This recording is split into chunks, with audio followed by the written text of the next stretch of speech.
Hey everyone, as always, welcome to another video. In this one, I'm going to be showing you how to use a fan port of the game Street Rage 2 for the Genesis. This is super easy to set up. Keep in mind you will need the original ROM. The website itself says you need the the version that's on Steam. It will, however, work with the original ROM if you have that also. So if you're interested, just go ahead and follow the video here, and you should be able to get this up running within a few minutes. So this is the page right here. This explains to you that it's a fan-made port of the game. Download right here. We're going to go ahead and click on that, and it is version 2.4.2. So go ahead and click on that, put that in your downloads folder.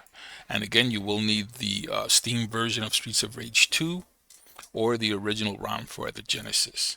So I'm going to go ahead and show you what the ROM would look like here.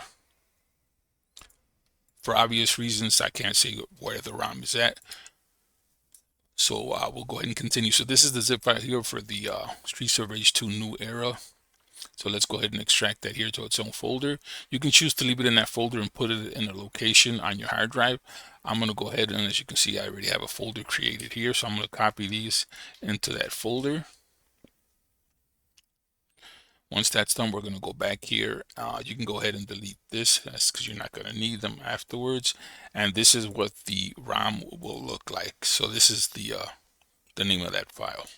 So we're going to take that. We're going to put that in the directory over here to the right. We're going to go ahead and launch this.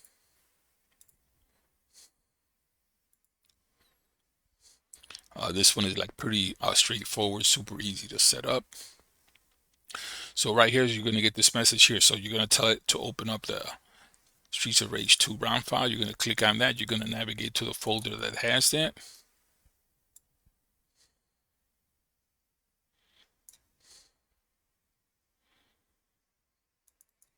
So this is the ROM right here. So you click on that, then you're going to hit select.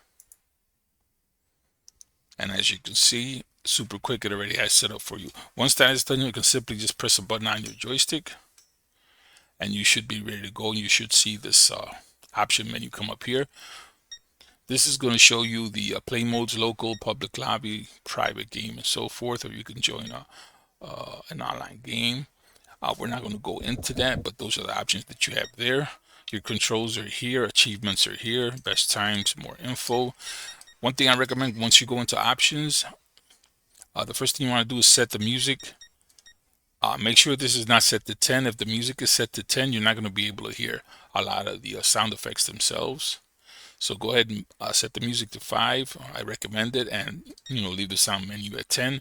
Up here you have the game modes. You have the 30th anniversary. You have the classic mode.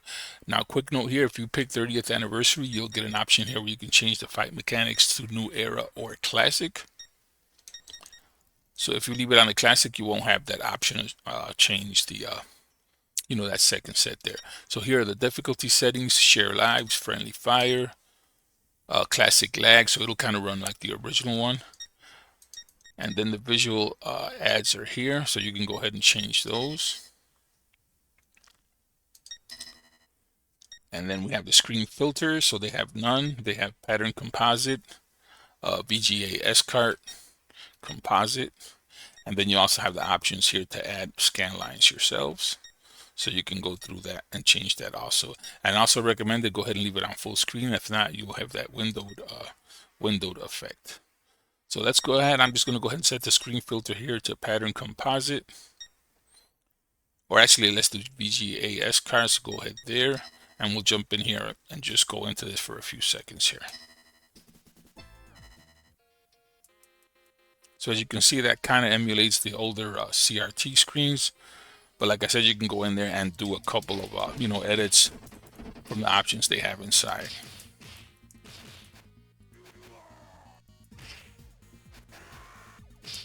So as you can see, that runs really good. I may make a video on this earlier if it's compatible with Reshade. But for now, this is it for this one here.